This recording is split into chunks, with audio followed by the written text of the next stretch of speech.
গাজার এক বিধ্বস্ত পাড়ায় থাকত ছোট্ট হানানা, মাত্র 5 বছর বয়স। চোখ দুটো ছিল বড় বড়, যেন পুরো আকাশটা ওর ভেতর লুকিয়ে আছে। হানানার সবচেয়ে প্রিয় জিনিস ছিল একটা পুরনো পুতুল, নরম তুলোর, একচোখা, নাম রেখেছিল নূর। মা বলত, নূর যেমন তোমার বন্ধু, তেমনি আলোর মতো সবখানে ভালোবাসা ছড়িয়ে দেবে। এক সন্ধ্যায়, যখন আকাশ লাল হয়ে উঠছিল ধ্বংসের আগুনে, হানানা তার পুতুলটা জড়িয়ে ধরে বলল, নূর, ওরা বোম ফেলছে। তুমি ভয় পেও না, আমি তো আছি। পরদিন সকালে ধ্বংসস্তূপের নিচে একদল উদ্ধারকর্মী খুঁজে পেল একটা ছোট্ট নিথর দেহ, মুখে হালকা হাসি, বুকে শক্ত করে আঁকড়ে ধরা সেই পুরনো পুতুলটা।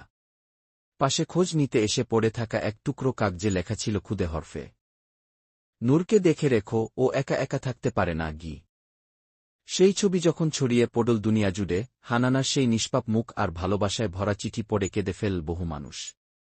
কেউ আর তাকে চেনে না, তবু মনে রাখে, একটি ছোট মেয়ে, এক টুকরো পুতুল আর এক পৃথিবী ভালোবাসা, যা সহিংসতার মাঝেও মরেনি।